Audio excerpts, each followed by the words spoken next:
చూడండి, ఈశ్వరుడు లేని కైలాసం, లోకేశ్వరుడు లేని స్వప్నలోకం వేస్ట్ అన్నారు. ఈ షాపుకి పేరు పెత్తనం నాదే అయినా శ్రమంతా అతందే కదా. అందువల్ల అతని కాపురం చక్కపడేదాకా ఈ షాపును మూసేస్తున్నాను. అంత మాత్రాన్ని మిమ్మల్ని ఉద్యోగంలో తీసేస్తున్నానని మీరు అనుకోకర్లేదు. నెలలా మీ జీతం మీ ఇంటికి వచ్చేస్తుంది. ఓకే సార్, నేను ఒక మాట చెప్పనా? చెప్పమ్మా. షాప్ మూసేసి మా అందరికి జీతాలు ఇస్తానంటున్నారు కదా. అవును. మాకు జీతాలు ఇచ్చే బదులు మీ అమ్మాయి కాపురం చక్క పెట్టడానికి మీ బుద్ధి కొంచెం ఖర్చు పెట్టొచ్చు కదా. కరెక్ట్ గా చెప్పావమ్మా. నాకు ఈ మాత్రం బుద్ధి చెప్పేవాళ్ళు లేకే నా బుద్ధి మందగించిందమ్మా. కరెక్టే. మామగారు ఒక ఇడ్లీ తినండి. నేను ఇడ్లీ తిన్నయ్యా. పోనీ పెసరట్టు తినండి. పెసరట్టు తిన్నయ్యా. పోనీ ఉప్మా తినండి. ఉప్మా తిన్నయ్యా. నేను ఇక్కడ పచ్చి మంచినీళ్ళు కూడా ముట్టుకోను.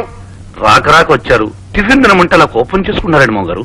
రాక వచ్చింది ఇడ్లీలు తినడానికి కాదయ్యా. నేను వచ్చింది ఇంకొక అందుకు. అది కానీ జరిగితే ఇది ఇడ్లీలు కాదు, భోజనం చేసి భోజనం చేసి పెడతా. మంచినీళ్ళు తీసుకోండి.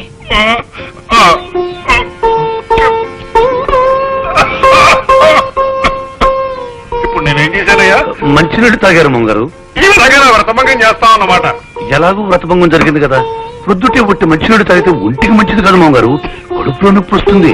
అందుకని ఒక ఇడ్లీ. ఒకటి ఒంటికి మంచిది కాదు, 2 ఇడ్లీ వేయి. తినండి.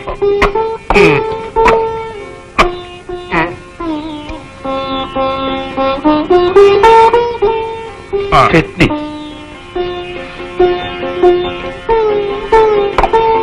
నేను ఇప్పుడు తిన్నది ఏంటయ్యా? ఇడ్లీ మామగారు. పెట్టగానే మెత్తగా లోపలికి వెళ్ళిపోయింది. పెన్న ముద్ద అనుకున్నానయ్యా. ఎవరు చేశారు? వంట మనిషా? మీ అమ్మాయి వెళ్ళగానే వంట మనిషి కూడా వెళ్ళిపోయింది మామగారు. నువ్వు చేసావా? కాదు, వీరే. నలపాకం గురించి విన్నాను, బేవపాకం గురించి విన్నాను, కానీ స్వప్న పాకం గురించి వెళ్ళలేదయ్యా. అన్నట్టు పాకం అంటే జ్ఞాపకం వచ్చింది. నా పెళ్ళైన కొత్తలోని మీ అత్తగారు ఇడ్లీ చేస్తూ ఉంటాను, బాగా ఆకలి మీద ఉన్నానేమో, పింగాణి ప్లేట్ తీసుకొచ్చి టేబుల్ ముందు కూర్చున్నానయ్యా. 2 ఇడ్లీలు అలా తీసుకొచ్చి ప్లేట్ లో వేసింది. ప్లేట్ పక్కన పెరిగి ఒక ముక్క మొహంలో కొట్టుకుంది. అప్పటి నుంచి ఇడ్లీ దండ మానేశానయ్యా, పళ్ళు ఊడిపోతాను భయంతో. మామగారు, మీరు ఈ కథ చెప్తుంటే నాకు ఇంకో కథ గుర్తొస్తుంది. నా పెళ్ళైన కొత్తలో మీలాగే ఆకలి అనిపించింది. నేను కూడా ప్లేట్ ముందు పెట్టి కూర్చున్నాను. ఈలోగా మీ అమ్మాయి వచ్చి 2 ఇడ్లీ ప్లేట్లు పెట్టింది. ప్లేట్ పగిలిపోయిందా? వినండి వినండి. మా ఇంట్లో టోమేని కుక్క పిల్ల ఉంది. బొవ్వు బొవ్వు నరిచింది. ఆకలిగా ఉంది కదా అని ఇడ్లీ అలా విసిరేశాను. కుక్క చచ్చి ఉంటుంది. కరెక్ట్. మీకెలా తెలుసు మామగారు? వారసత్వం అయ్యా. తల్లి కూతుళ్ళ చేతి వంట వైకుంఠానికి యాత్ర. కుక్క ఆత్మ శాంతించగాక.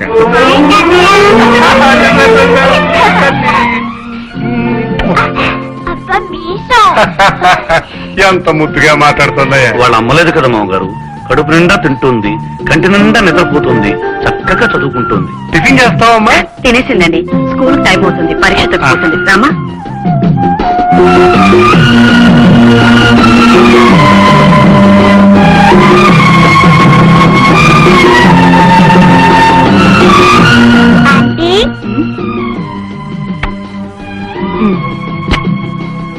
ఏమిటి మామగారు అలా చూస్తున్నారు? నాకు చాలా బాధగా ఉందయ్యా. దేనికి? మా కడుపుని ఇలాంటిది కాకుండా అలాంటి దరిద్రపుది పుట్టిందేమిటా అని. అదేం మాట మామగారు? అవునయ్యా, నేను ఇక్కడికి ఎందుకు వచ్చానో తెలుసా? ఈ అమ్మాయిని ఇంట్లోంచి బయటికి గెంటించి నా కూతుర్ని ఇంటికి తీసుకురావాలి. కానీ ఇప్పుడేమనిపిస్తుందో తెలుసా? అది ఎక్కడ చచ్చినా పర్వాలేదు, కానీ ఈ అమ్మాయి మాత్రం ఇక్కడే ఇలాగే ఎప్పుడు ఉండిపోవాలనిపిస్తుందయ్యా. మామయ్య గారు, నేను ఇంటికి వచ్చిన ఏ రోజు నా మనవరాలు ఇంత ఆనందంగా లేదు, ఈ ఇల్లు ఇంత ప్రశాంతంగా లేదు. చూడు బాబు, పెళ్లిళ్ళు స్వర్గంలో జరుగుతాయంటారు, కానీ అక్కడ కూడా నీకు కిట్టని వాళ్ళు ఉన్నారయ్యా. ఈ అమ్మాయి పేరు రాయాల్సింది పోయి నా కూతురు పేరు రాసి నీకు అన్యాయం చేశారయ్యా, అంతే.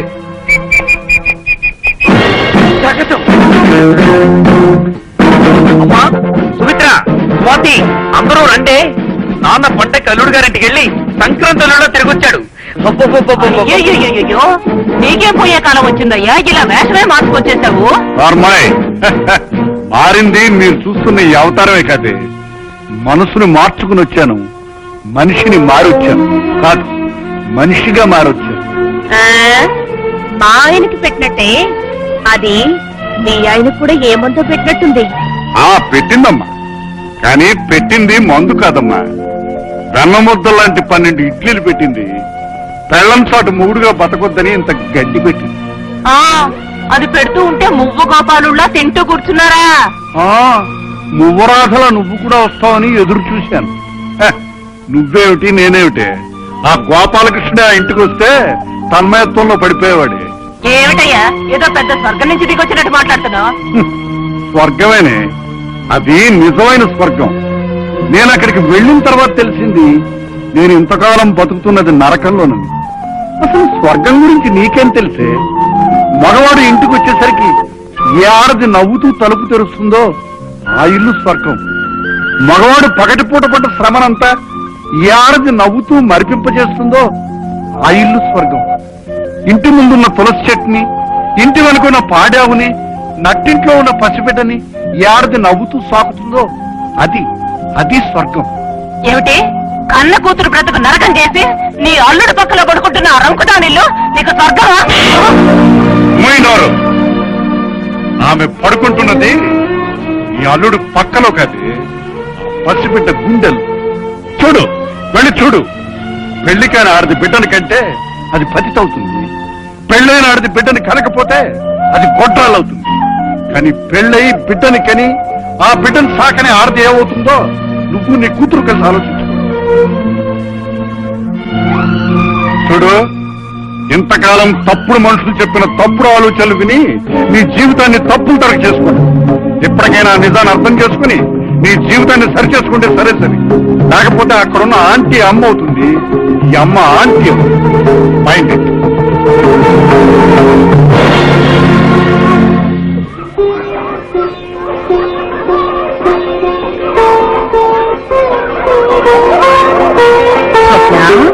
నా తల్లి, నా బంగారమే, ఎంత చిక్కిపోయేవి. నీకు సరిగ్గా తిండి పెట్టడం లేదా? బాగా పెడుతున్నారు. నీ మొహం పెడతారు, వాళ్ళు తినడానికే సరిపోతుంది. అవును, ఇంట్లో మీ డాడీ ఎక్కడ పడుకుంటున్నారు? డాడీ గదిలో. అదెక్కడ పడుకుంటుంది? ఏది? ఆ దెయ్యం. దెయ్యమా? అదేనే, ఒకటి వచ్చింది కదా మన ఇంట్లోకి. అదే ఎక్కడ పడుకుంటుంది? నువ్వెక్కడ పడుకుంటున్నావు? ఆంటీ పక్కలో. అదే, మీరిద్దరూ ఎక్కడ పడుకుంటున్నారు? ఇంట్లోనే. ఇంట్లోనే. డాడీ ఎక్కడ పడుకుంటున్నారు? నువ్వెక్కడ పడుకుంటున్నావు? అదెక్కడ పడుకుంటుంది? ఇంట్లోనే. నా గదిలో ఎవరు పడుకుంటున్నారు? ఎవరో పడుకోట్లేరు. ఏడోకు తిను. అవును, అది వేరు నాన్న వేరుగా పడుకుంటున్నారు కదూ. చూడమ్మా, మీ నాన్న ఎప్పుడైనా నా పేరు కలుస్తున్నారా?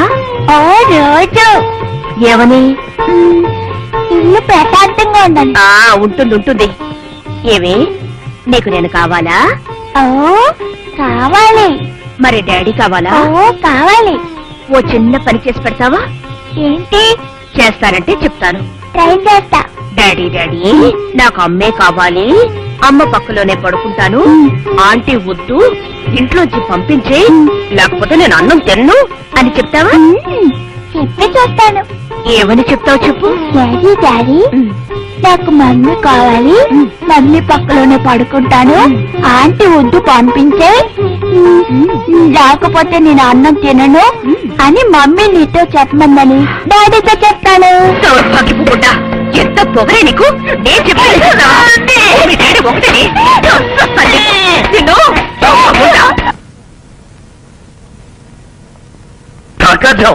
నేను చెప్పినట్టు బాగుపడతావు.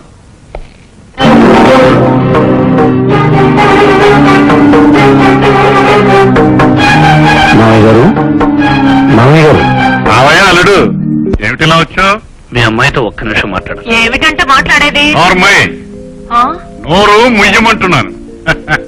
నీ భార్యతో మాట్లాడడానికి నా పెర్మిషన్ ఎందుకయ్యా? మాట్లాడు. ఒక్కసారి పైకి వస్తావా?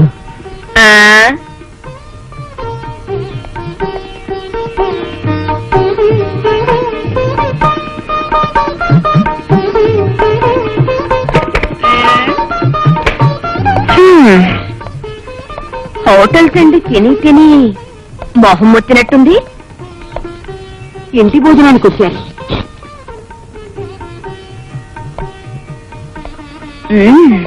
నాకు తెలుసు ఇలాంటి రోజు వస్తుందని.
ఏంటల్లుడు నువ్వు ఎక్కిన స్పీడు తలుపేసిన స్పీడు దిగిన స్పీడు చూస్తుంటే విషయం అంతా సెటరైట్ చేసినట్టు కనిపిస్తుంది. అవును మామయ్య. అయితే అమ్మాయి నీతో తీసుకెళ్తావా? ఒక్కతే వస్తే తీసుకెళ్తా. ఒక్కతే కాక నీతో ఎవరు వస్తారయ్యా? తన వాళ్ళని విడిచిపెట్టి రావాలి. ఎవరయ్యా తన వాళ్ళు? మేమెవరం రాము. ఒకవేళ మా ఆవిడ వస్తానా దానికి కాళ్ళు చేతుల వరకు ఇంట్లో పారేస్తాను. నేను ఇది వరకులా కాదు.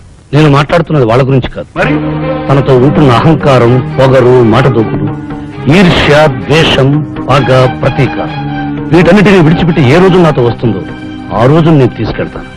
ఏమయ్యా నువ్వు మనిషివా పచ్చవా? పువ్వుల్లో పెట్టి పెంచుకున్న నా బిడ్డను ఇలా గుడ్డలు బాదినట్టు బాతావా?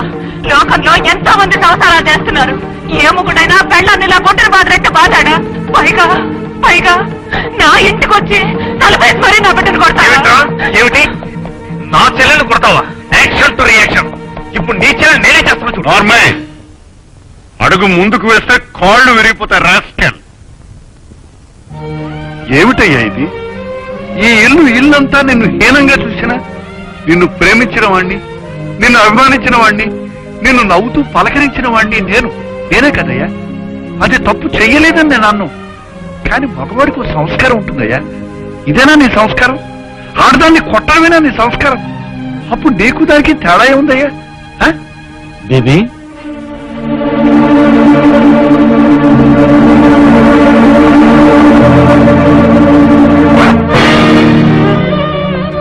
చూడండి, చెప్పండి, బాగా చూసి చెప్పండి.